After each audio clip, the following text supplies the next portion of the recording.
Students, next topic we have the limitations of e-business. Limitations means the demerits of e-business. In this first point we have low personal touch. जैसे कि आपको पता है कि e-business के through अगर हम परचेज़ या सेल करते हैं तो हमें सप्लायर का कस्टमर से या कस्टमर्स का सप्लायर से कोई भी पर्सनल कांटेक्ट या फेस टू फेस कम्युनिकेशन नहीं होता। तो यहाँ सबसे बड़ा डीमेरिट या लिमिटेशन हम कहें तो होता है कि personal touch between the suppliers and the customers will not available. Supplier का कस्टमर से, कस्टमर का सप्लायर से कोई भी पर्सनल कांटेक्ट, पर्सनल टच या फेस टू फेस कम्युनिकेशन नहीं होता, तो हम अपनी प्रॉब्लम्स को ईज़िली सॉल्व नहीं कर सकते या डिस्कस नहीं कर पाते। Next point is incongruence between order taking, giving and order fulfillment speed, delay in delivery। कई बार आपने देखा होगा कि प्रोडक्ट आपने ऑर्डर प्लेस कर दिया और उसके बाद डिलीवरी टाइम उसकी काफ़ी लेट होती है। मीन्स अगर आपको वो प्रोडक्ट या वो ऑर्डर आपको इन टाइम चाहिए, at a time within 1 week या विद इन 10 days आपको अर्जेंसी है, तो this facility will not be available through in e-business। तो यहाँ क्या होता है, अक्सर कई सारे प्रोडक्ट्स तो आपके विद इन 1 वीक या विद इन 10 days आ जाते हैं, लेकिन कुछ प्रोडक्ट्स में आपके डिले हो जाती है, डिलीवरी डिले हो जाती है, जिसकी वजह से हमको प्रॉब्लम होती है कि वो प्रोडक्ट जिस टाइम पे हमको चाहिए होता है वो डिले हो जाता है, वो नहीं मिल पाता है टाइम पे। Next is need for technology capability and competence of parties to e business. आजकल ज़्यादातर पार्टीज़ या आजकल ज़्यादातर जितने भी बिजनेसमैन हैं वो चाहते हैं कि हम अपनी ट्रेडिशनल बिज़नेस के साथ साथ ऑनलाइन बिज़नेस या जिसको हम ई बिज़नेस कह रहे हैं इसको भी स्टार्ट करें। तो ऐसे बिजनेसमैन से या ऐसे पार्टीज़ से compete करने के लिए हमें टाइम टू टाइम अपनी वेबसाइट को क्या चाहिए, टेक्नोलॉजी वाइज उसको अपडेट करना होगा।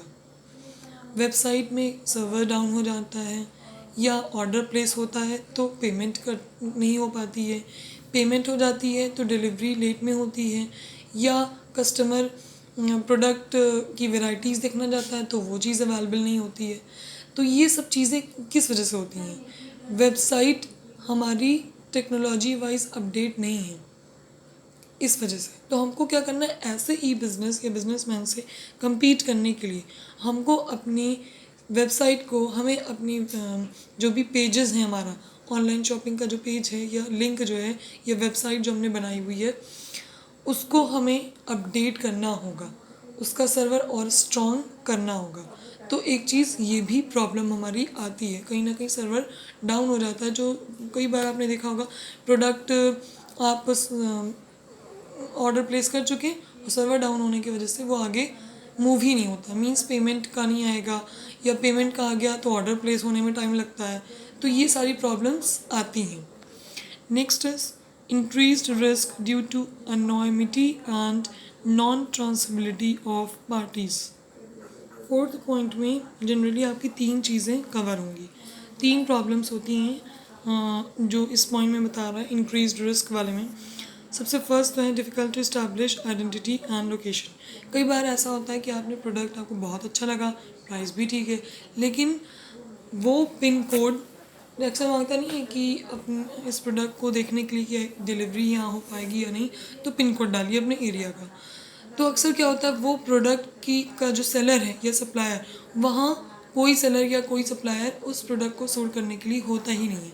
तो प्रोडक्ट पसंद होने के बावजूद, रेट सही होने के बावजूद आप उस पर्टिकुलर प्रोडक्ट को नहीं ट्रेस कर पाते, नहीं परचेज़ कर पाते।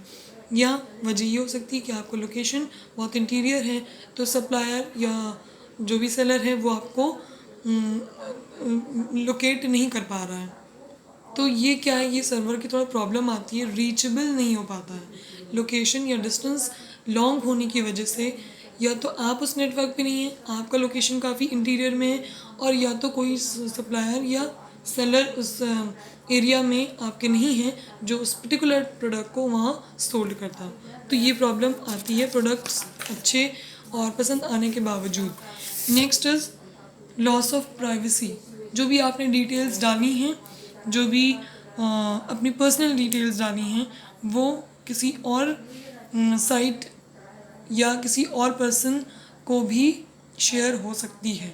इसका डर रहता है, इसकी प्राइवेसी जो है, इसका कहीं ना कहीं हमको रिस्क रहता है। जो भी पर्सनल डिटेल्स आपने अपनी एड्रेस की, मोबाइल नंबर्स डाली, कहीं लीक ना हो जाए, इसका डर हमारा हमेशा रहता है। क्योंकि हैकिंग तो आप सब लोग जानते हैं, बहुत आसानी से आजकल जितने भी माइक्रोसॉफ्ट इंजीनियर्स हैं जो अपना दिमाग सिर्फ हैकिंग में लगा रहे हैं, वाकई में वो पढ़े लिखे तो बहुत हैं, नॉलेज उनके पास बहुत है, लेकिन वो अपनी नॉलेज का कहीं ना कहीं गलत यूज़ कर रहे हैं, तो हैकिंग हो जाती है। Next is leakage of confidential information. वही चीज़ जो भी मैंने बताया कि कॉन्फिडेंशियल इन्फॉर्मेशन मीन्स, जैसे अगर आप कार्ड के थ्रू पेमेंट करा रहे हैं, तो कार्ड का नंबर या कार्ड नेम या card, credit card, debit card से रिलेटेड जितनी भी इंफॉर्मेशन है, आप उस पर एंटर करते हैं ऑनलाइन पेमेंट करवाने के लिए।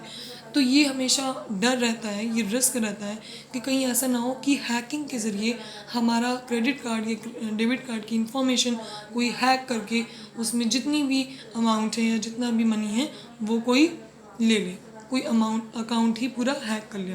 तो इस चीज़ का जो थोड़ा प्रॉब्लम रहती है, रिस्क रहता है। Next is people resistance.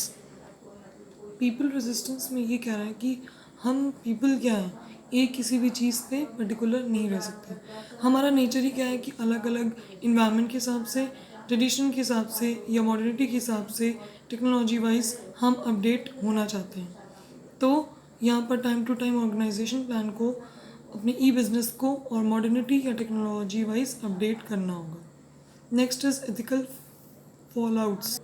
Ethical fallouts means है कि कहीं ना कहीं जो बिज़नेस फर्म्स हैं या बिज़नेस कंपनीज़ हैं, वो अपनी एम्प्लॉयज़ की time to time email account, computer files या उनकी पर्सनल वेबसाइट्स यूज़ करती हैं, ये देखने के लिए कि कहाँ पर कितना ट्रांजैक्शन हो रहा है, कहाँ पर क्या कोई ऐसी प्रॉब्लम तो नहीं हो रही। तो ये चीज़ें, जो पर्सनल डिटेल्स या personal email address, computer files check करना, कहीं ना कहीं बिज़नेस को एथिकल वे में पीछे लेके आता है। जो हमारी एथिक्स हैं वो कहीं ना कहीं हमारी पीछे हो रही हैं। तो these all are the limitations of e-business.